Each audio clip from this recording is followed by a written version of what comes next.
Ready? We'll call this meeting to order. Please stand for the pledge. To the flag of the United States of America and to the republic for which it stands, one nation, under God, indivisible, with liberty and justice for all.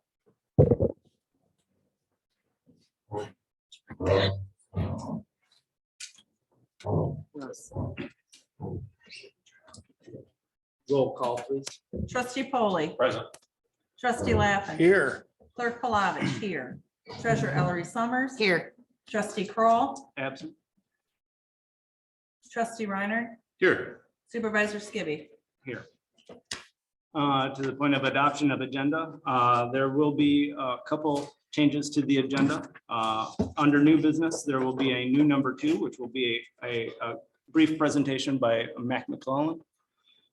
And then numbering the remaining business items. Budget adjustments will be 3, road name 4, copy printer fax lease 5. Another amendment to the agenda as presented would be under new business item 3, budget adjustments. There are 2 GLs that I'll describe that are in the enterprise fund that will be added to the budget adjustments. With that being said, are there any other corrections, amendments to be addressed on the agenda? Seeing none, all those in favor of the. Let's make a motion. I'll take a motion. I'll make that motion. I have a motion to, and support on the table. Further discussion? Seeing none. All those in favor of the amended agenda signify by saying aye. Aye. Opposed, the same. And this is the first opportunity for public comment. I will add a point of clarification as I did to Dr. Spaeth earlier before the meeting. The first public comment is to discuss agenda items on this agenda. If obviously I know a good majority of the people present here this evening are to discuss another topic that is not on the agenda, that would be the opportunity for the second public comment. With that being stated, is there any public comment or is there any public comment online?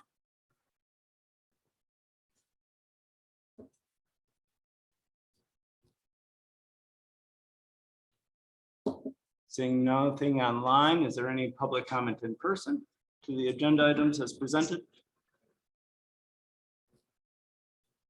Yeah, we'll move forward to payment of the bills. Is there a motion on the table to make payment of the bills? So moved. I have a motion on the table to make payment of the bills. Is there support? I'll support it. It's been moved and supported. Further discussion? Seeing none, roll call, please. Clerk Palovich, yes. Treasurer Ellery Summers. Yes. Trustee Reiner. Yes. Trustee Polly. Yes. Trustee Lappin. Yes. Supervisor Skibby. Yes. Moving forward to the minutes, we have minutes from February 8th, 2022, a regular meeting, February 15th, 2022, a budget workshop, sorry, and February 22nd, 2022, a special meeting. I'll entertain a motion to approve all 3 minutes if there's no corrections or amendments to be made. Yes, I trustee. have just a question on page 3, naming of the road. It said that, I thought didn't we push that back to the county? Yes. Yes, and it's back on this agenda. But it says here, We did vote on it. let me read it. Trustee Brown, to name the easement Chippendale Road. We didn't name it, did we? Yes, we did. Yeah, We did? That Well, was that the But we was sent it motion. back to the county. we had With the to name- recommendation. that's part of the municipal practice of road names. Sorry, okay. No worries. We'll come right back into that Yeah. topic We're under gonna new do that again. business, new item 4. That being said, I'll entertain a motion to approve the minutes as presented. So moved. I have a motion on the table. Support. And support. Further discussion? Seeing none, all those in favor of approving the minutes of February 8th, 15th, and 22nd signify by saying aye. Aye. Opposed, the same.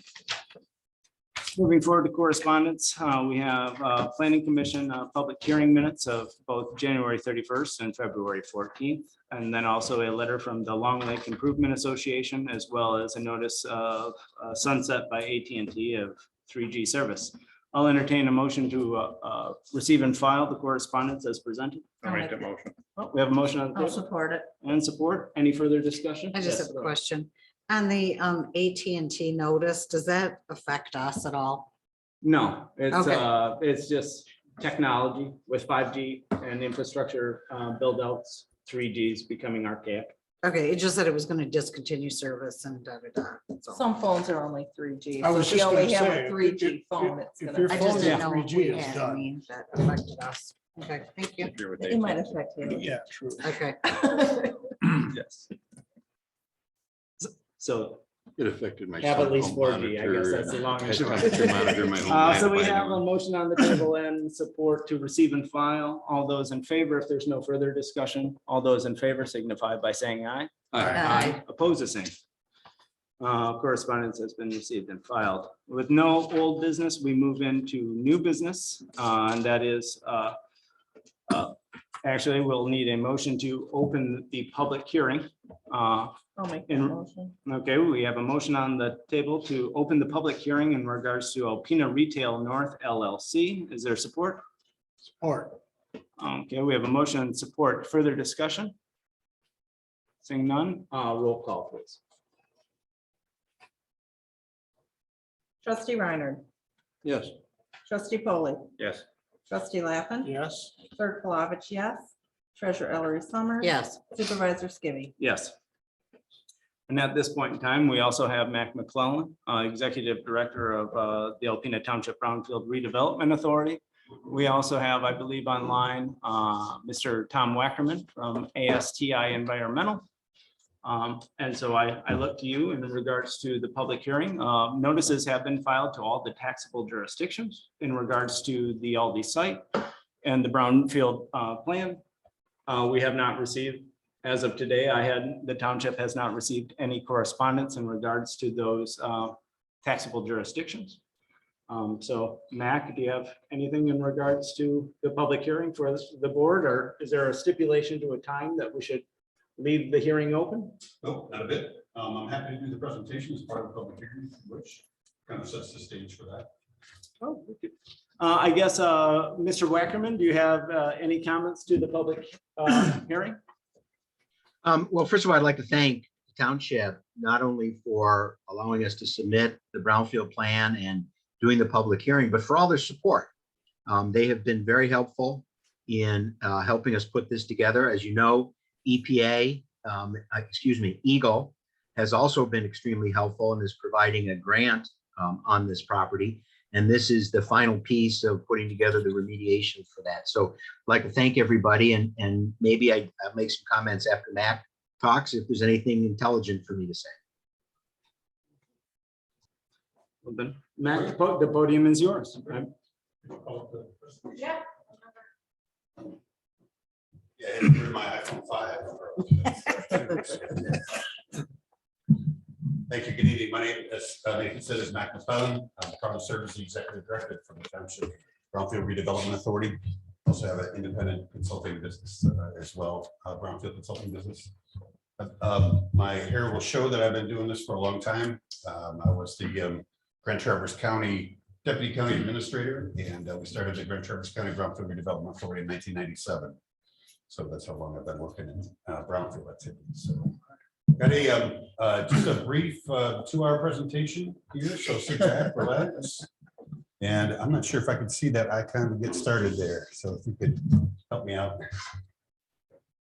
Thank you. Sure, my clicker's working okay.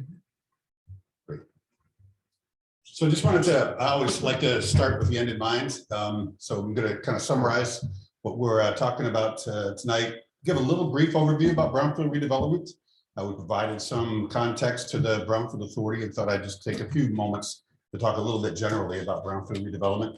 Talk about this particular project, the Alpena North Brownfield Plan, as well as Eagle Grant, which is real significant in this project. And then talk about the documents that are necessary to effectuate all the agreements and the approvals in place. I just wanted to say that this is about the perfect way to start and have your first brownfield project, with a large Eagle grant to cover many of the costs, some of the other costs to be covered by the Brownfield Authority, And then the ability to garner and gather some additional dollars for a local revolving fund that can help support projects throughout the township. So it's just about the ideal way to start a brownfield authority. Just kind of in summary, these brownfield incentives can really help spur redevelopment of underutilized properties that can stimulate private investments. They really focus on those things that are diseconomies on sites, environmental issues, buildings that need to come down, things that don't add value to the property, but are costs to help that redevelopment. And what I like to talk about is an investment of taxes in the early parts of this project can yield great returns over time to cover those extraordinary costs. Accessing the incentives takes time and patience and extra incredible effort and cooperation by the developers and by local and state government. So it's quite a process to go through, as it should be.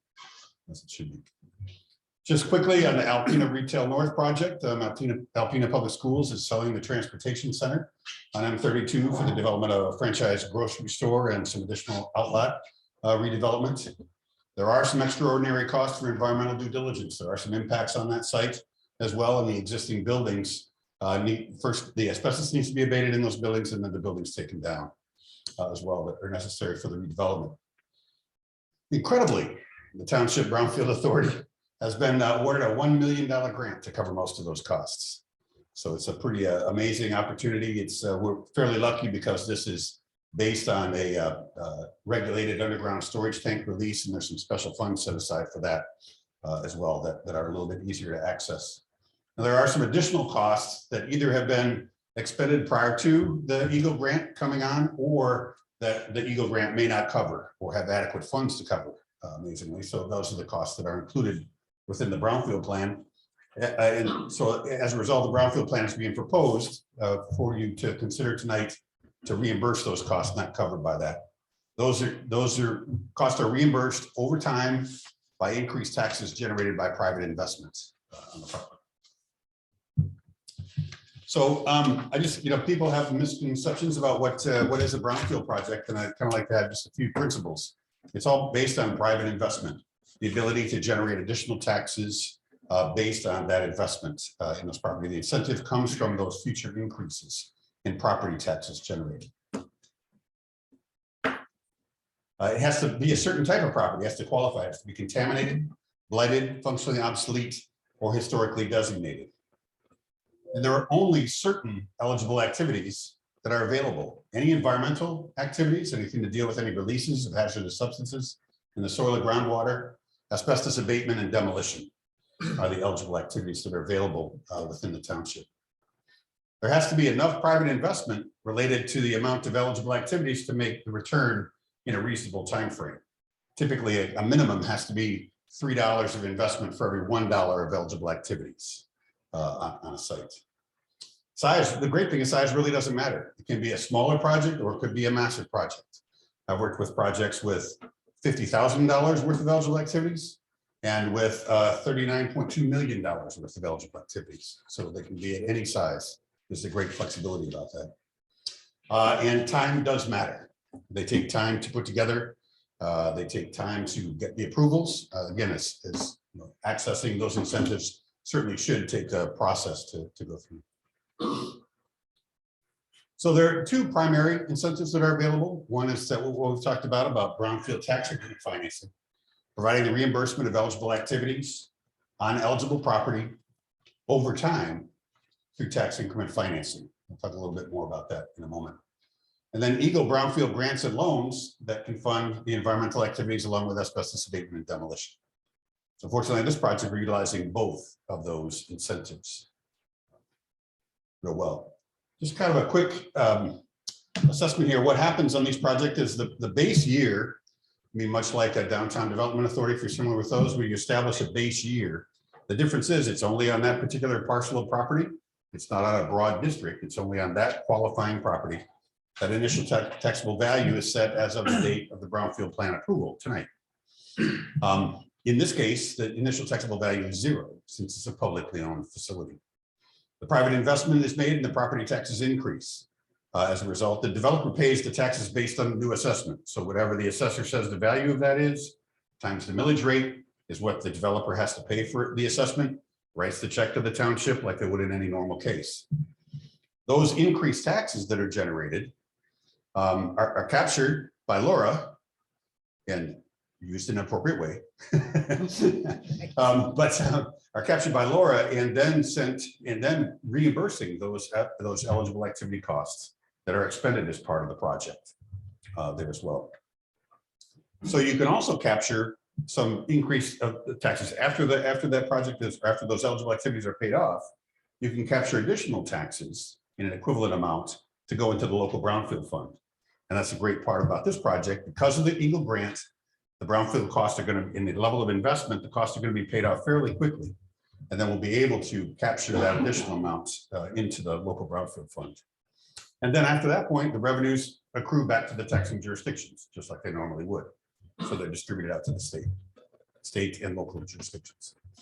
This kind of shows a little bit, and I always kind of talk about brownfield as growing the pie. You're not taking a limited resource and carving up the pie, and so somebody's going to win, somebody's going to lose. We're really growing that pie. So the first two slices in the upper quadrant there, the first is state tax capture, and the second is local tax capture. All the local jurisdictions, including the township and the county, and the other taxing jurisdictions, those taxes are captured. And the great part about this project is about 57% of the taxes are state taxes. So we're really getting, along with the big state grant, we're also getting a state grant for about 57% of the cost over time, because we're able to capture both the state education tax and the school operating tax. Then again, we can capture another 57% of the state taxes to go into the local brownfield fund there. And then, so after that period is paid off, then the pie grows for state taxes and for local taxes.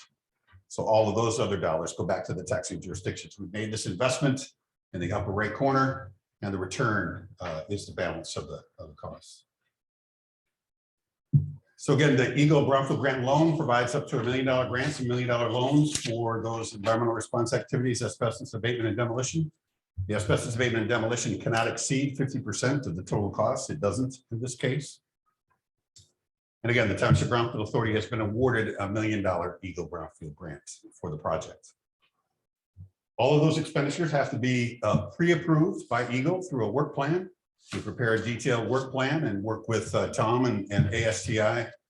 They will prepare those draft work plans. We'll review those, send those in. And so all of those costs have to be pre-approved by Eagle. There's bidding required for all costs or all projects, all eligible activities that are over $20,000. And the expenses are documented and then submitted in quarterly reports and paid back. And 10% of the grant, 10% of the grant is held back until the project closeout. I think everyone knows the site that we're talking about on M32 West. Is the former, or is the Alpena Transportation Center and bus garage as well. The key activities for this project is soil excavation and disposal of some contaminated soils, vapor mitigation, asbestos abatement and demolition. Because the remaining contamination on the site exceed vapor screening levels, there's a chance that vapors could come into the building. And so a system has to be installed underneath the building, much like a radon system or something of that nature, to exhaust those, to capture all those vapors and to extract them outside of the building so they don't enter into the building. A little bit hard to see, but you can see this was a state project as well. There was quite a bit of excavation done in the area. It had to stop in the area where the septic tank was located, old septic system was located, and underneath the building. So there's some interest by Eagle to continue to remediate this site, and can happen as part of the redevelopment. So because of that, there will be some additional source removal that is shown in the area. Where's my mouse? Right in this blue area. And these are the areas where those vapor screening levels exceed the screening level, excuse me. The new building is proposed to go in this location, and so a vapor mitigation system will need to be installed underneath that building. So again, there's two types of incentives that we're looking for. One is brownfield TIF financing and reimbursement over time from increased taxes. That will cover the environmental due diligence that they did to acquire the property and receive an exemption for environmental liability from the previous previous contamination. There's some additional due care planning and activities and investigation to occur in the brownfield approval process as well as there are administrative dollars that can be captured as part of this to pay for the administrative costs for the authority. And again, the local brownfield fund. The Eagle Brownfield Grant reimburses those costs as they're expended in the same way and documented the same way. The great part is that we don't have to wait for years to capture those. They're reimbursed after submittals within about 90 days from that state grant. There's significant environmental response activities that I'll show in just a minute, lead and asbestos abatement, demolition, and we do have the approval for the grant in place. In the brownfield plan, there was a budget. This is a little bit tough to see, but kind of gives you a breakdown of the total costs. And again, this is much like your township budget. This is a budget that's being established. We can't go over this budget, and we'll certainly hope to go under that budget, but there are some unknowns that may be in the case, especially when you're digging in contaminated soil as well. And so these are the estimated costs that may happen. Total of about, in just the eligible activities is about 319,000. We can capture that similar amount for the local brownfield fund to be provided for projects throughout the township. So the total brownfield plan capture is about 712,000 with $1 million grant. So the total allocation for this project, the total budget is 1.7 million.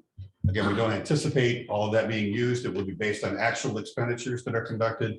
Again, bidding has to happen for projects over 20,000. So there's some cost controls that are included in there. They have to document all of those expenditures, provide the waste slips to the landfill for those soils to be disposed of. And so there's quite a bit of documentation that's going to happen as part of the project to ensure that those costs are accurate.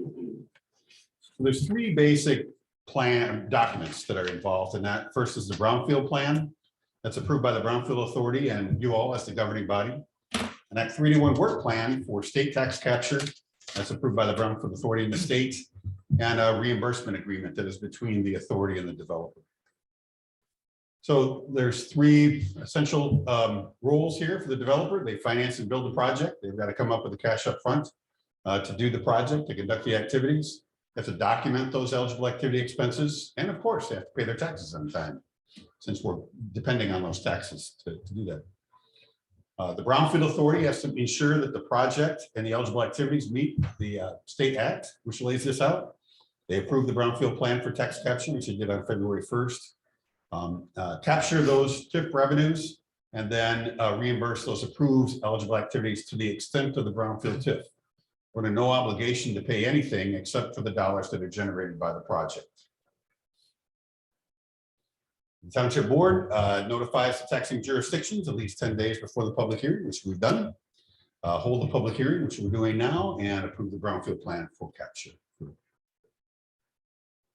I'll try and rip through these a little quicker. This will take longer than I thought, but the Brownfield plan really identifies the eligible property, lays that stipulation out, shows how it does qualify as eligible property, details those eligible activities, and estimates the tax capture term for that. Again, the Brownfield plan was approved by the Brownfield Authority on February 1st. Notices were sent.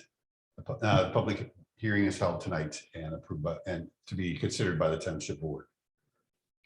The Act 3-1 work plan is required for state tax capture approval. I said about 50%, 7% of the taxes that are generated come from the state. The 6 mills of the SAT, the 18 mills of school operating costs. Eagle has to approve the environmental eligible activities, and the MEDC has to approve non-environmental eligible activities. In this case, we don't have any non-environmental eligible activities, so we won't be involved with MEDC, Legacy Strategic Fund. And it's about a 60-day approval process. We'll be looking in parallel about the same time when we approve the work plans for the state for the grant. We'll be looking to see if there's a need to include an Act 3-1 work plan as well. So we're trying to run those processes in parallel. The reimbursement agreement is an important component. It says that basically if the developer conducts the eligible activities and completes the project, the Brownfield Authority will capture and reimburse the developer for those documented eligible activities, again, only to the extent that Brownfield TIF is generated by the project. That's essentially what the reimbursement agreement is. Of course, it takes 17 pages to say that, but that is the essence of the reimbursement agreement. It also protects the Brownfield Authority and the township, I should say, from liability, remained as indemnified. In that it describes the process to submit and document and approve the eligible activities and the reimbursement process. And again, requires timely tax payments by the developer. If they're delinquent, there's no obligation to pay the taxes. And also for state tax capture approval. That is approved by the Brownfield Authority and the developer. The Brownfield Authority is the tax capture entity and with the developer. So again, those are the three kind of documents for approval. The Brownfield plan is the one before you this evening. So the request is to, once you complete the public hearing, to consider adopting a resolution approving the Alpena Retail North Brownfield plan. Thank you very much, Matt. As was stated, we are still in the public hearing. If there is any comment in this process to the Brownfield plan, this is the opportunity to state that comment. If there's anybody online that has comment, by all means, raise your hand on the bottom taskbar or unmute yourself. Otherwise, if there's no comment in person or online, I'll give a moment. Entertain a motion to close the public hearing. So moved. A motion to close the Support. public hearing and support of that motion. Further discussion? Yes. Yes. I want to clarify some things with you, Mac. If I could. So as I understand it, this property right now being owned by the school district, is it taxed at all? No. That's correct. It is or is not? It is taxed? not. It is not taxed. And so right now it's not generating tax income to any of the entities, including the township. And the TIF, tax incremental financing, do I understand that to be a 5-year recapture for the project? Yeah, it does depend on the level of investment and the actual amount of eligible activities, but right now we estimate it to be about 6 years. Okay, I thought in here I saw 5, but okay. Maybe, I'm sorry. But so that's not a matter of law, that's a matter of the development, Of the relationship. investment compared to the Correct. taxing. Okay, That's our estimate. okay, all right. And I think you've clarified it. I wasn't sure at first, but this tax capture is only on this property. That's correct. Sorry, thank you. We have a motion and support on the. I just want to understand one thing, please. On one of the slides, we talked about what brownfield tax increment financing is. And there was a way of capturing funds to put into the Brownfield Authority. Can you explain to all of us, me in particular, how that happens and where those funds come from? Sure. That is allowed for in the act to create a local brownfield revolving fund. And what the act says is that either during the time of capture or for 5 years after that original obligation, right, in this budget is $319,000, that you can capture an equivalent amount of those state taxes and local taxes. So the capture continues after the capture is done, and that's deposited with the Brownfield Redevelopment Authority and Special Fund of a local brownfield revolving fund that allows a fund to help support projects throughout the township and support those projects. Okay, so in essence, this M32 project can be an incubator for business development by funding other things anywhere in Alpena Township. It's an absolutely spectacular way to say it. Yes. Okay. And the other side of that then is that for 10 to 11 years, then if it's a 6-year free cash, then there will be all of the taxes will be captured. No taxes will be paid out to the other governmental units, the school district and township and state. That's correct. I want to say one important thing is that the schools are held harmless, as is the intermediate school district, because of the state foundation, the formula, but the schools still receive their per pupil allocation. And Laura may be able to explain this a little bit better, but they receive the school operating dollars, and then the difference between what they receive in their foundation grant is made up for by the state education fund. So the schools are held harmless. It won't have any impact on the schools. There was a law recently passed that reimburses the intermediate school district for any captured taxes on brownfield projects from the state education fund as well. So schools are essentially held harmless. One other question, Sure. because you did offer up 2 hours worth of fun. Yeah, I got lots of time. I just want to help him live his dream. Thank you, Steve. We You're You're such a appreciate that. facilitator. Yeah, so on the brownfield eligibility activity costs, Hmm. I just want to understand this.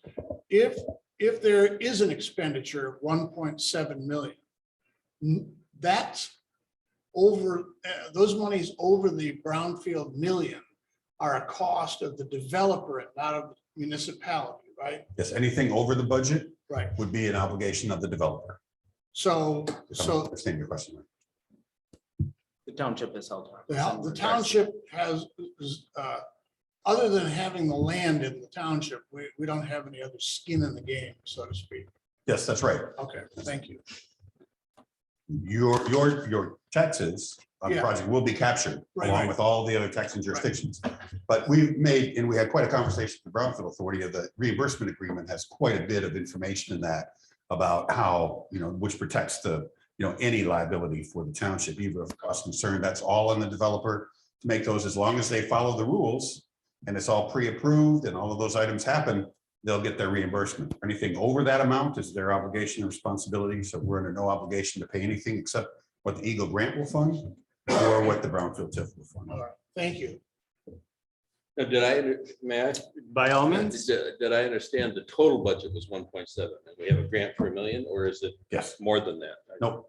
Okay, That's right. so I wanted to clarify that. So basically, we've already got $1 million of it covered and 700,000 will be out of the tip. That's correct. And about half of that, 700,000 is the revolving fund dollars that are going to go in. So there's actually about $319,000 that are, that are the eligible activity budget.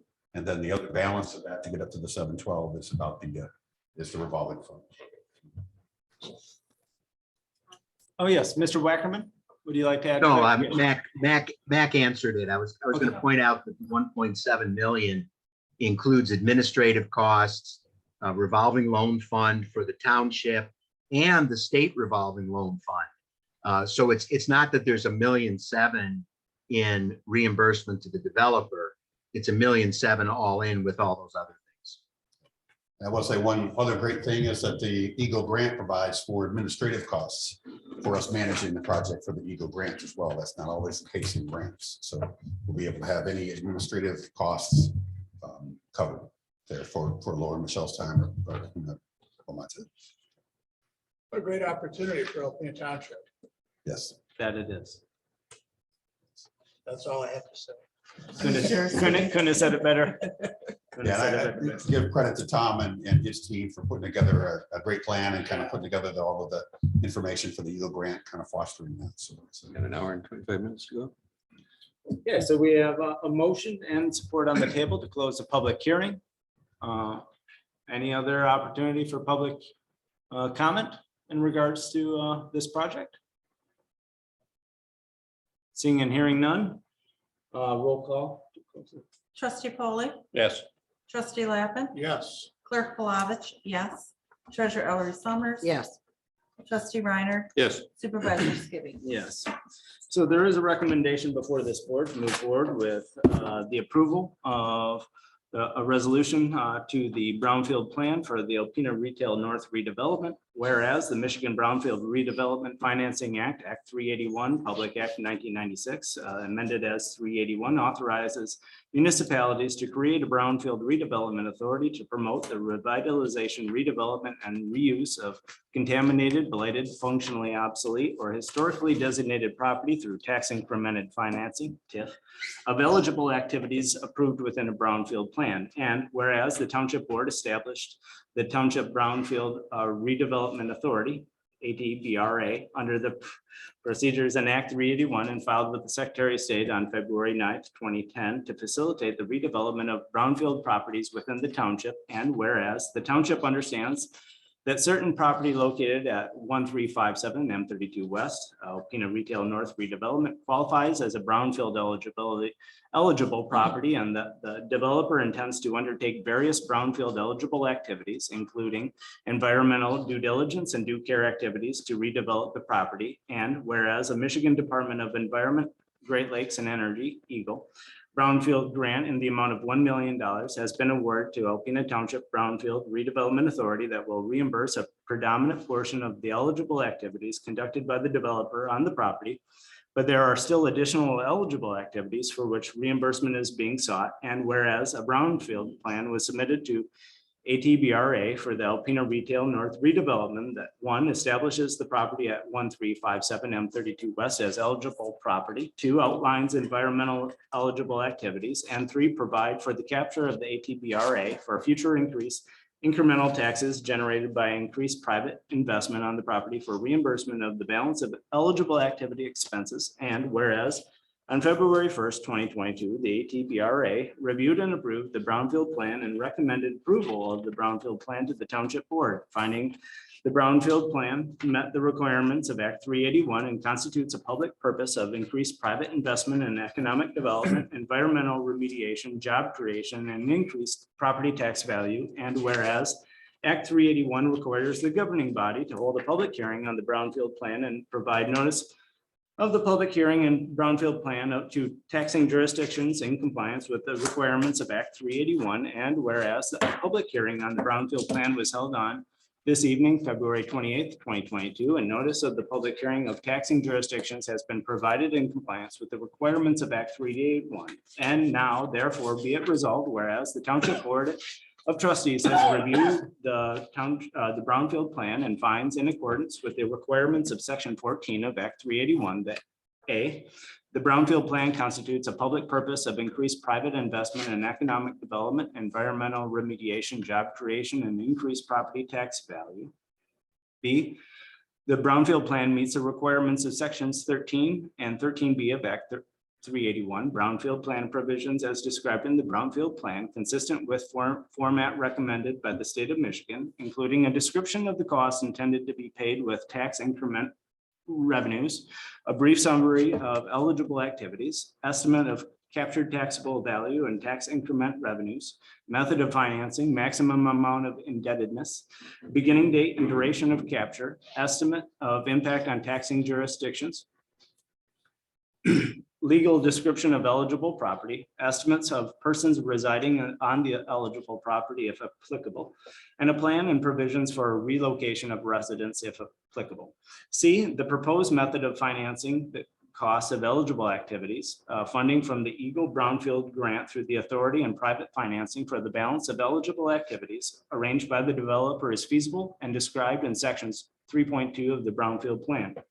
D, the cost of eligible activities proposed are reasonable and necessary, to carry out the purpose of Act 381, including meeting regulatory requirements for environmental due diligence and due care, lead and asbestos abatement prior to demolition. Demolition is necessary to provide for new construction, and the cost estimates are based on evaluation from certified professionals, experience in comparable projects, and preliminary discussions with reputable companies as described in sections 4.1, 4.2, and 4.3 of the brownfield plan. And section E, the amount of captured taxable value estimated from the adoption of the brownfield plan is reasonable as calculated in table 2 of the plan based on calculations of the tax revenues derived from taxable value increases and millage rates approved and authorized by the taxing jurisdiction on an annualized basis and balances against the outstanding eligible activity obligation approved as part of the brownfield plan and expenses reviewed and approved by the authority. And be it further resolved that pursuant to the Brownfield Redevelopment Financing Act, Act 381 of the Public Acts of 1996, as amended,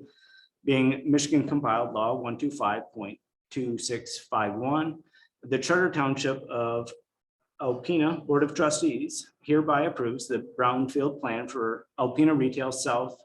Actually, that would be Alpena Retail North with correction. Redevelopment at 1357 M32 West in Alpena Township. Be it further resolved that Should any section, clause, or phrase of this resolution be declared by the courts to be invalid, the same shall not affect the validity of the resolution as a whole, nor any part thereof, other than the part so declared to be invalid. And be it further resolved that any prior resolutions or any part thereof in conflict with any of the provisions of this resolution are hereby repealed. All those in favor of said resolution, I'd entertain that motion. We I'll have, make that we have a motion. motion on the I table, support it. and it's been moved and supported. Further discussion? I have to say, you're too young to know, but that sounded an awful lot like Alice's Restaurant. Nice. Oh, Copy that. And I do know, but I am too young, to know, unfortunately. So we have a motion and we have support to move forward with the brownfield plan and the resolution therein. Any further discussion? Seeing none, roll call vote, please. Trustee Lappin, Yes. clerk Palovich, yes. Treasurer Ellery Summers. Yes. Trustee Reiner. yes, Trustee Polly. Yes. Supervisor Skibby. Yes. Mr. Wackerman, I do appreciate your ability to join us this evening. Any parting words for the board, sir? I appreciate you letting me join you virtually. I really wanted to be there. Thank you very much. We look forward to working with the township to make this project a success, but more importantly, to finish up the remediation that Eagle started and make this property safe for you. So thank you very much. Thank you very much. sir. And Mr. McClellan, anything for the No, board? thank you very much. Forward to implementing the project. Wonderful. Fun. Thank you. you're very driving back. Pardon me? You driving back tonight? Get out of here. I still Thank know who you. wrote that now. Can you? Yeah. Nathan wrote that, didn't you? Alice did. Alice should have. Alice could have brought me a glass of water about page 2 of that resolution. That being. There you have it. Okay, thank you very much, Mr. McClellan. That being said, moving forward under new business, we have budget adjustments. We have budget adjustments coming forth. There is, as I mentioned, there is 2 pages. There is going to be, we have general fund, and then we also have public safety. There is actually a third department, that being the enterprise water fund. And there will be 2 GLs that I'll give, 592, 537, 973,000. That would be an increase of $1,581.00. That GL is communications. And then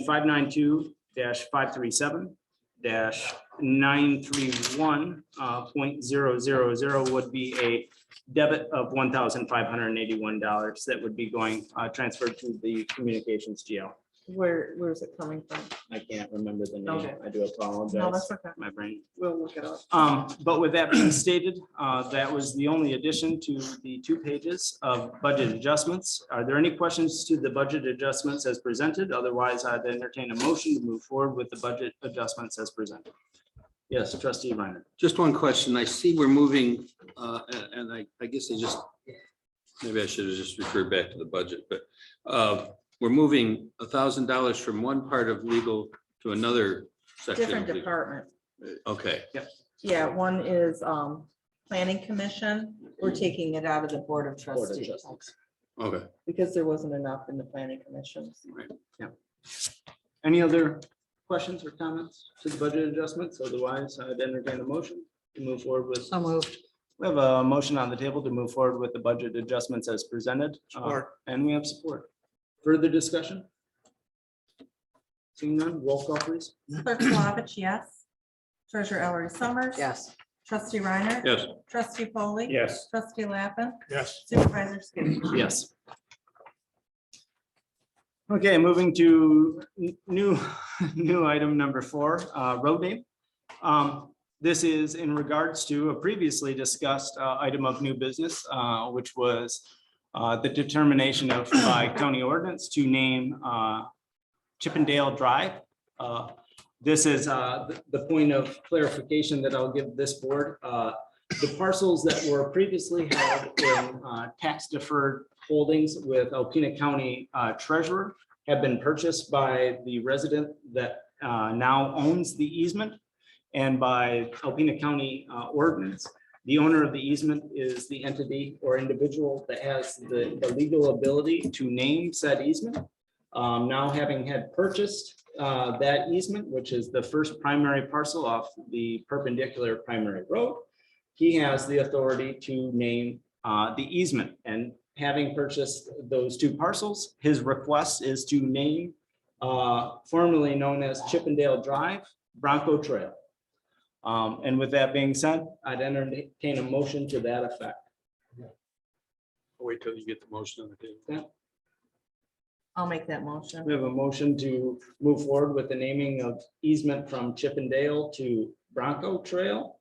Is there support? Support. It's been moved and supported. Further discussion. Trustee Brenner? Well, we went through this last time. You say that this owner has the authority because they own the initial part of the easement. Doesn't the easement go on beyond? By Alpena County ordinance, it falls under the owner of said easement is the first primary parcel parallel to the primary road, which would be 23. So that's Alpena County. It was Alpena County treasurer. This was the point of complexity, if you will. So why do we even have to act on it? Because we already took previous board action to name it Chippendale. So we're now taking corrective action to name it Bronco Trail. Which I was told, we were told had been the name for. But this It was never legally the name. Just because somebody puts up a sign that says hello, doesn't mean you have to call it. Hi. So it's Or kind of, Mosquito Lane. Can you clarify that? Yeah. Purchased it. yeah. And this individual that had previously requested Bronco Trail at that point in time had not owned the parcels that the easement began on. They were in holding by Alpena County treasurer. He When we purchased- made the resolution, was that the case? Yes. He That just they were purchased. still, that was before he purchased? He just that was purchased before. it last He week. wanted an address. This is how simplicity got convoluted into a complex turn of events. So it shouldn't really have to come here, but part of our municipality jurisdiction is the creation and naming of roads or easements. So now the request is to name said easement Bronco Trail. But we had a couple other owners that said that There they was- wanted this name and they preceded this owner. Except they didn't. Except they didn't own those parcels that were the that was- primary parcels. So you're telling me if I buy a parcel that has a private road on it that we want to name for 911 purposes, if I buy that from somebody else, I can change the name? If from what you it's are been? the principal owner of that easement, then that is your right. And then you would bring that to this board, and by vote of this board, that name would be created and filed with the equalization department at the county. Well, go ahead. Yeah. So I just want to get this straight. So in a year, if this guy sells his parcels and the new owners say, we want to rename it, Then we'll, then we're all back here again renamed. yeah, Okay. Is it safe to say that anybody that receives mail now receives it at 123 Chippendale or whatever? well, and the convoluted part of this is that his address is actually 23 South. Right. And so this was a point of clarification that I requested. Long and short, we had taken board action to follow the proper procedures. Right. This individual superseded our previous board action by purchasing said parcels and now is in a position to declare and name the easement that starts on his now owned parcel, what he so chooses. So he basically I'd just like to bought see it this from. law before I vote on this. Well, by I'm all gonna vote no. means, it would be your former employer, Yeah, I Alpena County. understand that. So the county treasurer owned the property because it went back to taxes. Correct. The new owner bought it after we made the motion. And now the new owner is saying, I own it. I want it to be Bronco Trail. Yes, Huh. long and short. And so for purposes of keeping track for emergency services, if we keep changing names of roads theoretically like that, how does the county keep track of that for dispatch purposes? Well, that's a good question, Russ. The fact of the matter is, we also learned that this quote unquote trail has a locked gate on it. So for emergency purposes, tell me how 911 is going to properly respond 7 miles in on a private 2-track trail Absolutely. with an address is now US 23 South. I know how we do it at our camp, but that's because there is a one particular lock on that chain of bunch of locks. Oh, that, I you know, understand you know, that. but, that they have keys to. But, oh my So, God. so it is a little bit convoluted. Let's And not to be take a lot clear, more time on too, this. Yeah. It's not a road, It's an easement, it's an easement. No. correct?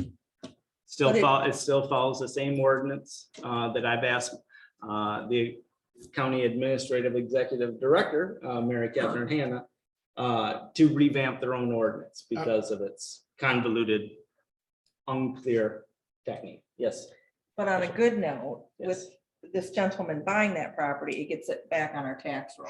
That is the best. So part we of it. will be collecting taxes on those parcels again that he just purchased, that we have not been since 2014.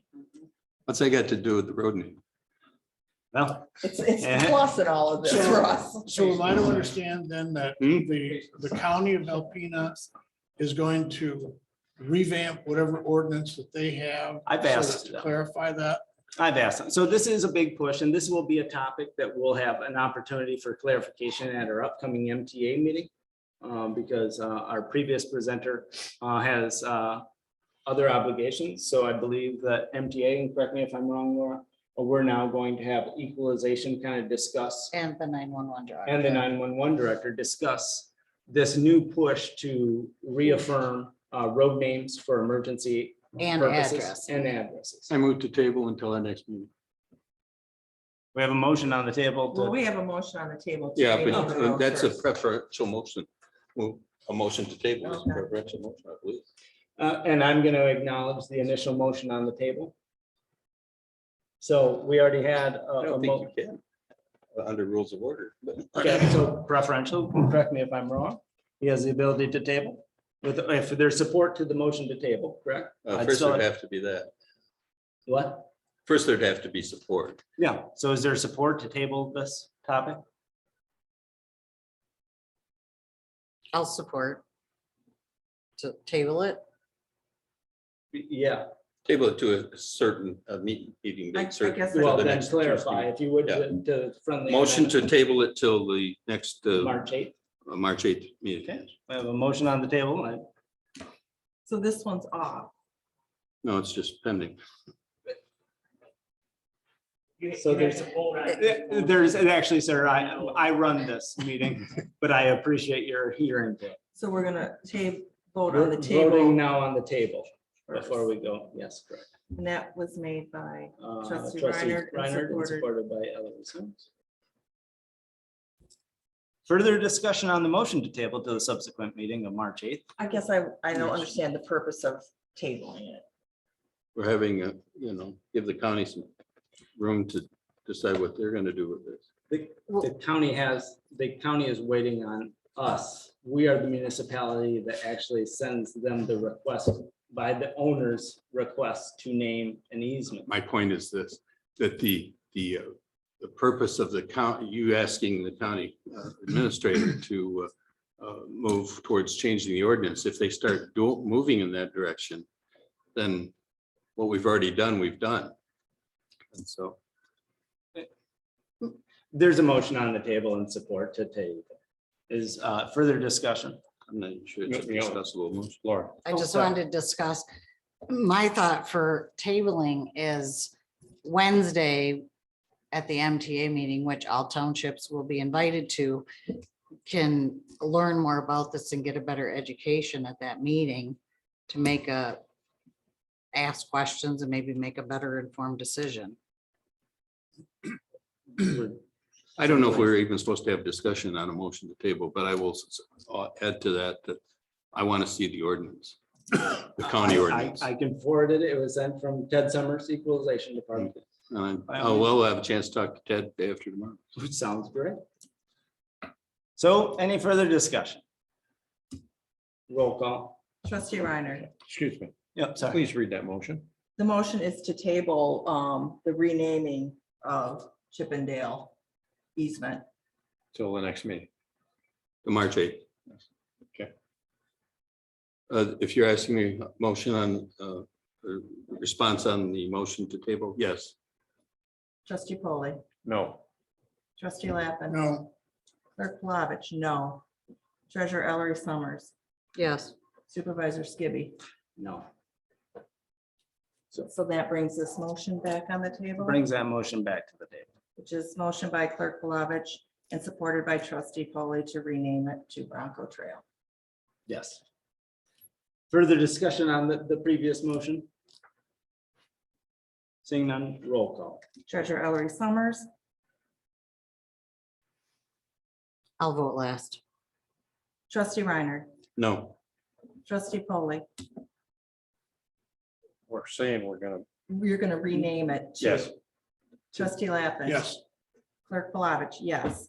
Supervisor Skibby, Yes. treasurer Ellery Summers. No. excuse me. Yes. Trustee Foley. Can you choose when you want to vote? Yes. Anybody can choose if. If it's any- acknowledged before the motion is stated, usually that's how, isn't that the predecessing? That's not how I understand it. At any time Well, either- during the roll call. But yes, someone, that is an when their name option. is called, can say they prefer to vote at Last. a different. Yeah, it is. It's acknowledged. And the ayes have it. Yes. Motion passed. Motion passed. And we can find out even more about how inefficient the existing town or the county ordinance is in regards to road names at our MTA meeting. And I will forward you the ordinance, most definitely. Moving forward to the last item of new business, which is a plethora of three primary local entities bidding for the copier printer fax lease. A lot of work, all the groundwork was really done by Clerk Plavich. And you have before you Michigan Office Solutions, Applied Imaging, and Miller Office Supplies. And a breakout of costs and out to a 5-year. And this is for the principal copy machine that the entire township uses. Going through this process, I guess, you know, if there's any questions, my recommendation after looking at everything and talking with both Alpena Public School Systems and Mid-Michigan and our IT provider, 1010. Their recommendation and a positive result of those communications were Applied Imaging. As you'll see, it is not exactly the lowest bid, but it's only 615 over 5 years. over a 5-year period. And I would say that the biggest selling point to this recommendation from the board is their customer service. And when we spoke with the two largest employers in all of northeastern Michigan, they had nothing to say. And when it came to customer service, that really set them apart.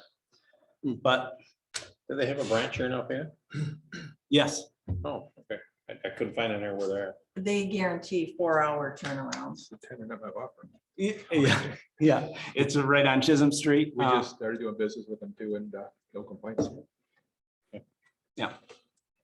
it was a little bit confusing that the estimated 5-year cost, where it said no coverage, there was a wide variation of cost, but then when I had the estimated cost, I guess that includes the toner and that sort of stuff. Yes, all the toner, copier, Okay, so service that's the calls. big difference. yeah. So it ends up being, like you said, that $600 over 5 years. Over so 5 years. And minor. what Applied Imaging, it could even be more, is I know that on even number years, the clerk's office copies are gonna go way up due to absentee voting. We can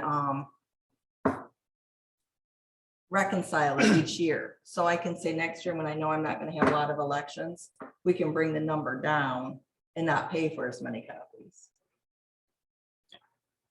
Now, Miller was the 600 lower, and they're local. What was the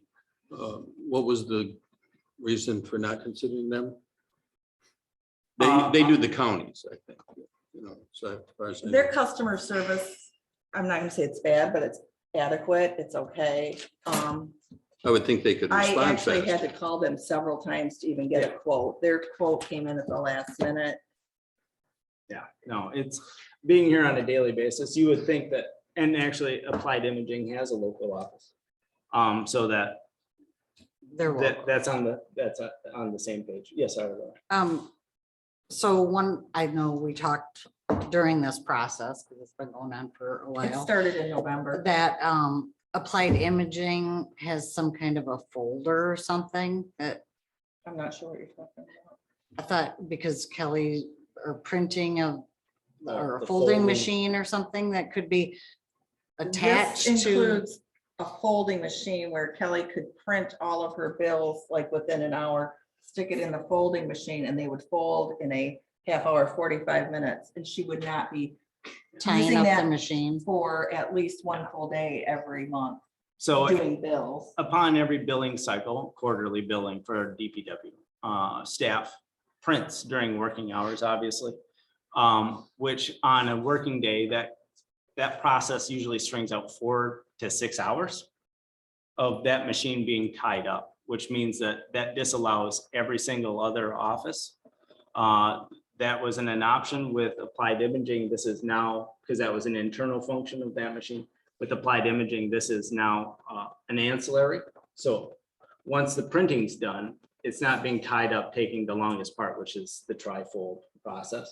So that affords the rest of staff a greater flexibility. Yes, Laura. Is the folding part of this No, price? it's a sec- Oh, Yeah, yeah, it's- isn't it an extra fee? it's in the total. Or it was? Yeah. The acquisition option. It says Folder was 230. FD 300 document folder is part of the 230.39. Yeah, which is into the. So it's already, it's included in It's that. included in it. Okay, And that's wonderful. a separate piece of equipment? That's a separate piece of equipment that Yeah. sits on a desk or a table. You Looking for a motion?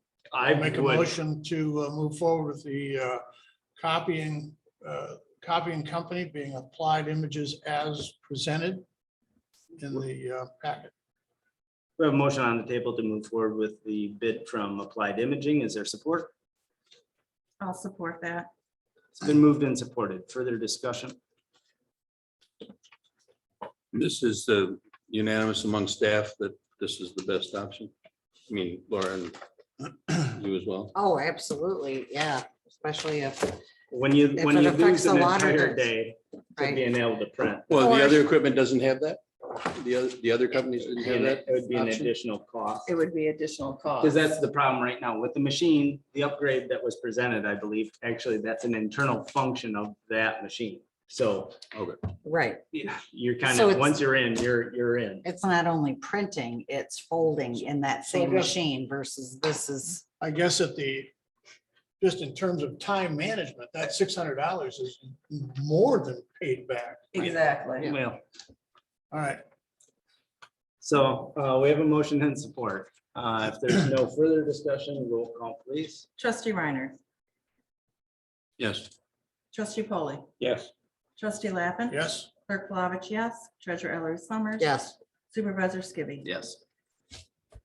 Okay, at this point in time, I'd entertain a motion to go into closed session to discuss a confidential legal written opinion. I'll make a motion. We have a motion and support Is that supported by by trustee? trustee Paul. Yes. Further discussion? Just how long do we anticipate being in closed session? Hopefully not too. Otherwise, I was going to make a motion that we move public comment to prior to the closed session, just because if it's That gonna would have take a long been time. the point in time of the adoption of the agenda. I also would agree. Okay. We can't.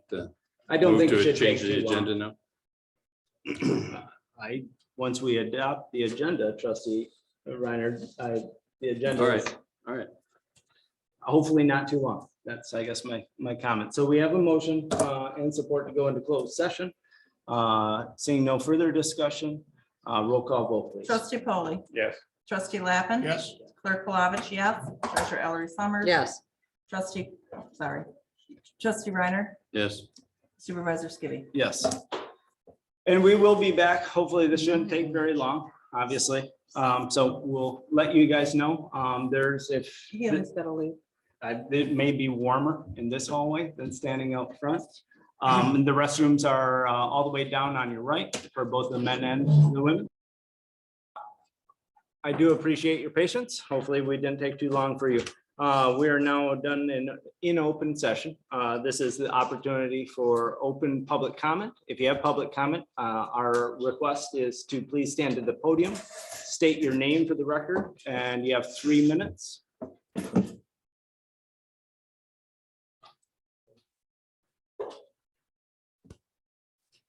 Joe Collins, I'm sorry, what was your name? Joe Collins.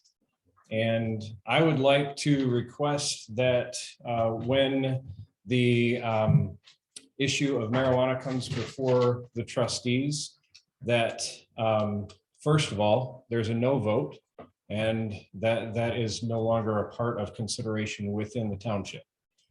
Secondly, that if it does become a thing here, that churches be added to that amending that proposition that was laid out there by the committee, planning commission. Thank you. So that if there was any question as to whether churches are recovered communities, that those in the future would not have any idea that it might not be an area that would be excluded. And then further, I'm just wanting to know how the township is going to be a better place. And I'm trying to phrase this correctly. I'm concerned because I watched how Alpena has these places moving in, and they're within a few blocks of each other. Their backyards are residential, and they are a special use permit. And in that planning commission, we were told that this is special use permit so that we can really highly regulate it. And it doesn't seem to be playing out that way to my physical eyes when I drive into Alpena and see the Northern Tool and the former Frank's Lock and Key building right there with residences in their backyard. So these are kind of concerns that continue to develop as we look deeper and deeper into this issue. And I'd really like us to consider the social impact that these shops have on communities as well. So that's my laundry list. And I really do appreciate the work that you guys are doing. Brownville, that was pretty awesome, but I think I'd hate to follow up a slam dunk with a waste paper basket. So thank you. Do you have any questions for me? This is public comment.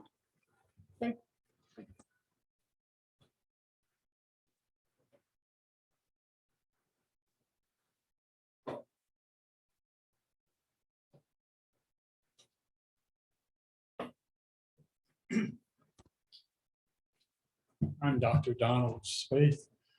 I'd like to make a comment also on the recommendation that the Planning Commission is going to be sending to you regarding legalizing different types of marijuana shops in the township. Everybody talks about how much money and tax revenue is going to be generated by these. Nobody talks about the damage to the individuals, damage to the community, and the increased expenses to monitoring police activity, et cetera, that is involved in this. Everybody talks about the income, but nobody talks about the outgo. And so first off, I recommend that as the township voted a couple of years ago to say no, that this board does not supersede that. But if it does supersede that, I respectfully ask them to consider the true cost of opening up these type of establishments. Thank you for comment, sir.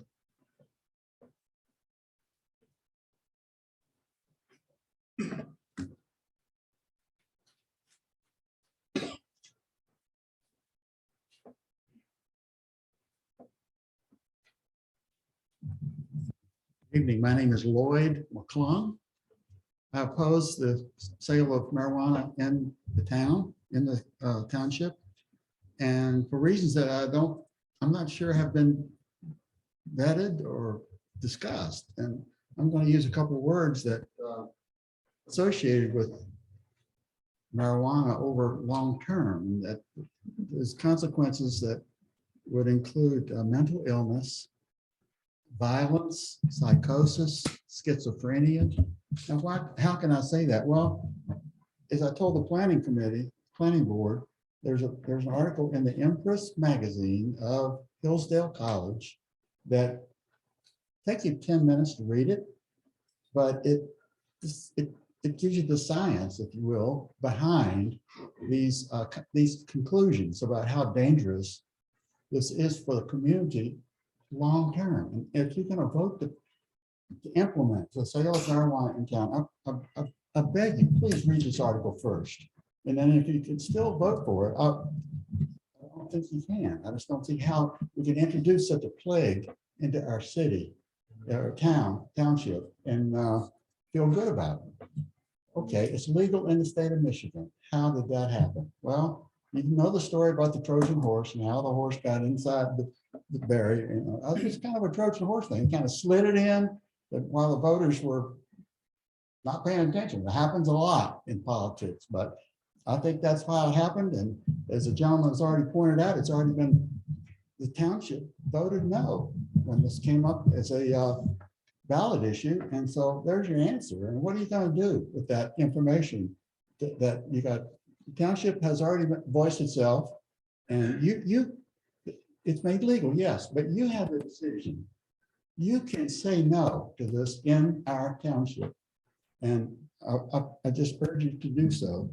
And I'd also like to leave a copy of the Empress article for you to read, if at all possible. Is it okay if I leave this? You can leave it on the table. Okay. Thank you very much.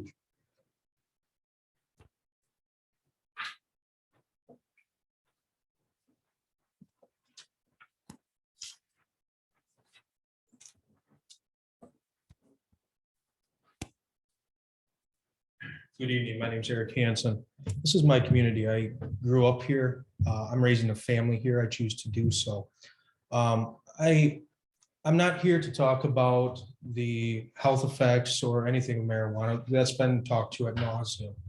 What I am going to talk about, and actually my concern, in addition to that, is the appearance that our community has based on the way that we regulate it. And that's your job as the township commissioners. And have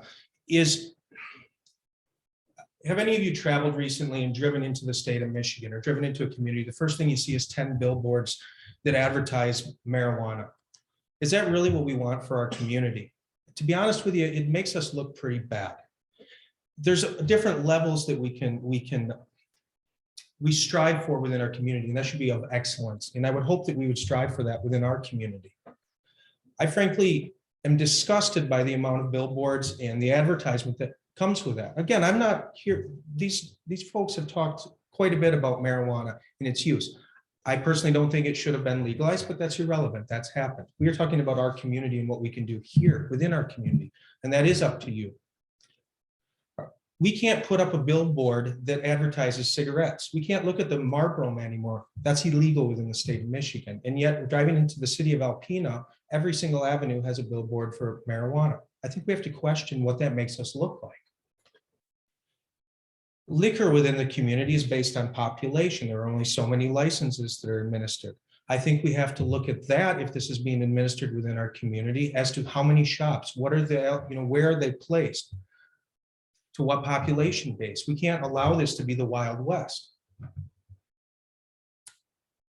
It's your job, not ours, to regulate these things, but as the community, we're speaking up and we're expressing these concerns to you, okay? I know a lot of you have lived here your whole lives. Is this really what we want for our town? I understand that there's revenue that comes with that.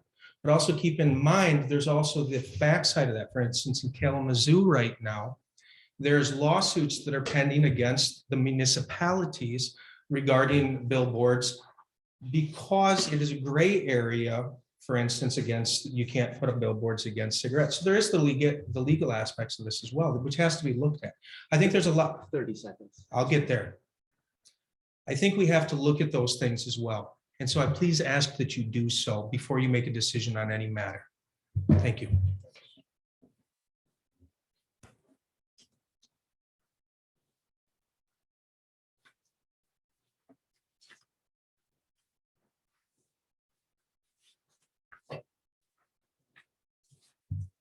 AJ MacArthur. I can't believe that I have to stand here tonight and ask the people that, in essence, molded my life over the course of the years to even consider what we're talking about tonight with marijuana. I remember being in some people's offices and getting an extreme lecture when I got my license on the dangers of drunk driving. I also remember being in other offices around this table and hearing dangers of improper activities. And I'm disappointed that our community has come to this. I chose to stay in this community for the reasons of safety and health. And now that is basically being threatened, all in the name of money. I would much rather be poor and proud than to be rich and reviled for what has happened to our community. I would appreciate it if this township would be one that took a stand and said, no. We are not going to do this. The money is not worth the cost. And I would like to know where all the DARE money went. If this is how we decide to go, was all of Officer Jim's time wasted just because it's okay now? Thank you. Thank you very much.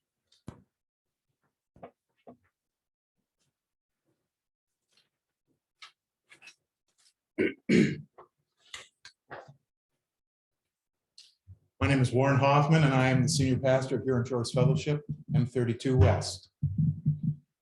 I am disappointed, dismayed, that we are negotiating an opportunity to further anesthetize our people. I represent a faith community, as many of these folks do. We deal with the after effects of what we're bringing into town. We are like watchmen on the wall who see something coming that's trouble. And so we passionately advocate for you not to let this happen. And in the future, if it does, we will not be the accountable ones. We'll be picking up the pieces. We'll be ministering and serving to the people who are experience these long-term effects, etc. So the faith community does, in my corner, does not support this. And there is a quiver in many of our voices because we are passionate and we represent a lot of people. And so I just come to you hoping and praying, thanking that you listen to us. And I'm praying that you can hear us. Because not everybody who has ears hears. Okay? Amen.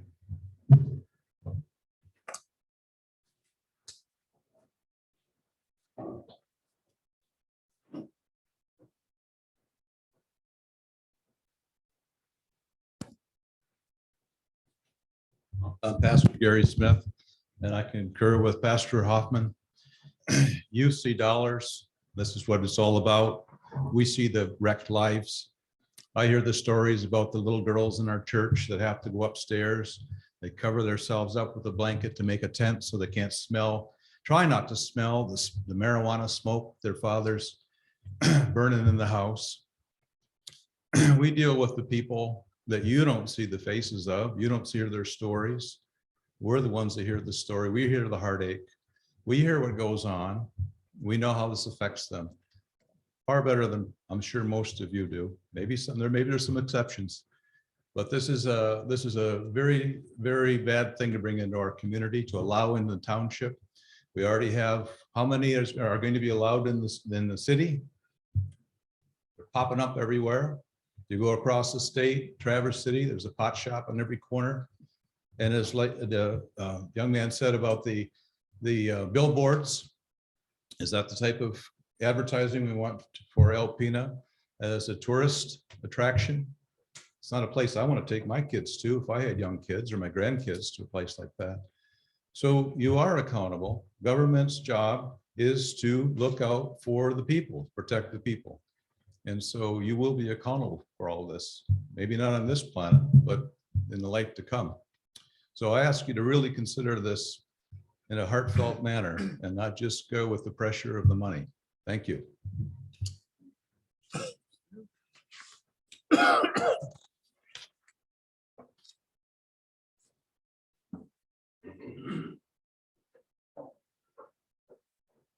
Evening. My name is Major Priest Morrison with the Salvation Army Church and Social Services. I agree with everything that's already been discussed. My concern is removing church from the list. My church serves a lot of children, a lot of families, especially through our social services. We have a lot of people that are recovering from addictions that come to our and receive our services. I'm concerned that it would be that close to us. I also have a summer day camp for at-risk youth.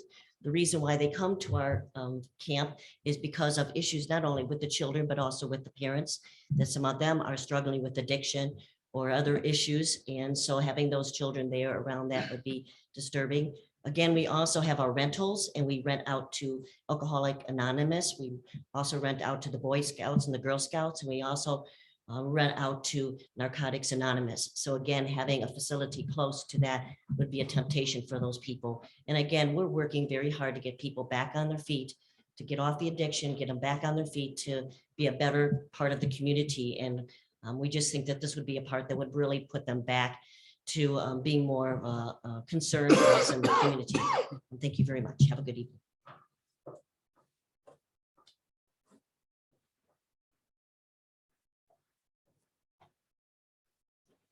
Carrie Clark, pastor, First Assembly of God Church. What I'd like to do for just a moment is to set aside that title of pastor so that you could hear someone who's just involved in the community. I've been involved in schools in one form or another for well over 20 years. As a volunteer, I've went and I've mentored students in Texas as well as here in Alpena. I've been in Alpena for 14 years. Here I have worked with students on various levels, age levels, grade levels, and different cognitive abilities. And now I'm currently a substitute teacher as well.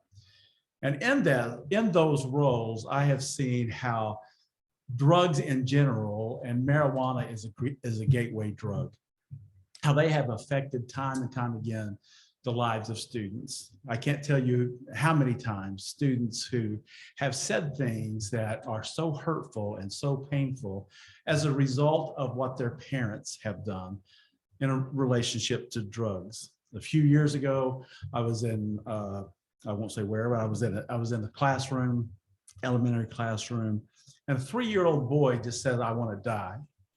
That was his heartfelt cry. The story is that his father beat his mother to death, and then he stumbled in to see that. Folks, this is not just something that we can talk about in terms of, this is just the faith community that is against this. I'm telling you real world stories. Not too long ago, this is the pastor side of me, who had to do a funeral of a man who committed suicide. Now he has 2 teenage kids. I see those teenage kids in the high schools. As a matter of fact, one of his children was in my class today that I substitute taught for. And so here I am, not only as a substitute teacher, but as a pastor who is talking to these kids and saying, listen, what happened's not your fault. You didn't do anything. It's not up to you. These are choices that he made. These are the results of the choices he made. Folks, this is not just something we can allow into our community. And think of the dollars and cents. So if it helps you for a moment, I'm just saying, don't hear the voice of the pastor, of someone who is a part of the faith community. You think, well, we already know how they think. I want you to hear the voice of someone who's involved in this community, who hears and sees what's happening, not just in the community, but really in the homes of the community. Thank you.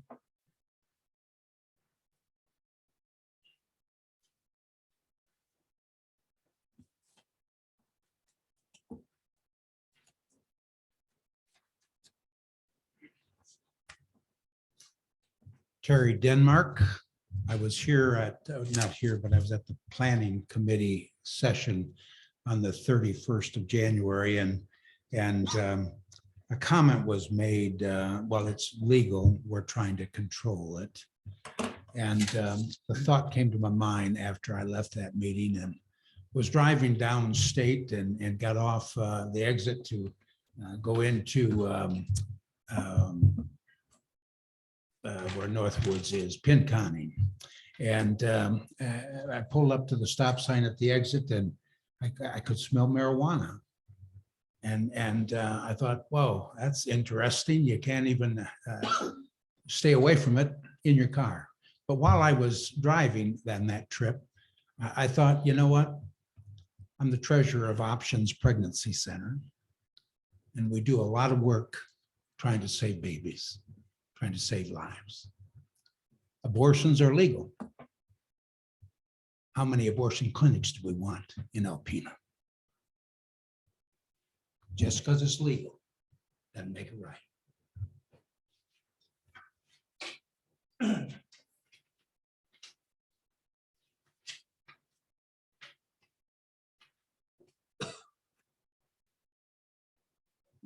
I'm Mark Collins, and it's been said that following up on that note of wanting to control it, that it would be better to control something because it's legal than to allow it to be free wherever you can get it. And while that is the case, it's also easier to control something by not allowing it in the first place. We've seen many supply chain issues over the last 2 years where you can't get things because they're not available. Toilet paper being one. And if a disruption in the supply of toilet paper is possible, isn't a disruption in the supply of marijuana possible? Yes, it is legal in Michigan. Toilet paper is legal, but if something happens that marijuana is not being dispersed in the area, people can't get it. It's the same thing, only toilet paper is good. Marijuana is not. And I know it seems like a silly illustration, but it's true. And America was built on truth, not on lies. And everyone who is involved in politics, in the legislative process, should have read the US Constitution.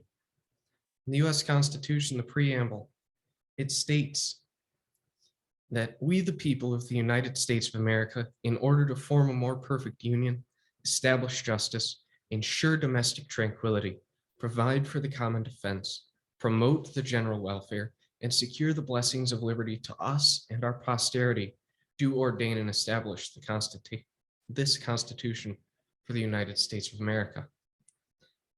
And I ask how marijuana is promoting general welfare or providing for domestic tranquility, how it's one of the blessings of liberty that's supposed to be secured. How is it perceived as something that will benefit the community unless you are only looking at the plus of the revenue that will come in and not looking at the output of money that will result from it, the loss of lives that can result from it? Because I've seen people dealing with addiction. It's not good, not at all. It's a painful process. I've seen people struggle. And I know friends, people I work with, who would go and get marijuana, find a way to get their hands on it, if there was somewhere to get it. And I'm 17. I can't vote, but I have a voice. And I want you to know that my generation cares. We don't want to have to clean this mess up. We want you to take the responsibility upon yourselves to stop it before the mess is there. Thank you.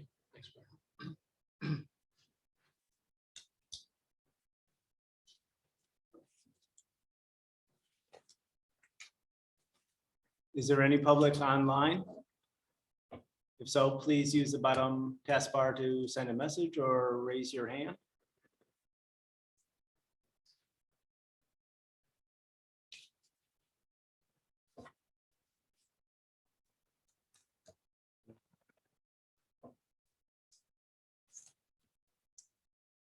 That being said, seeing no further.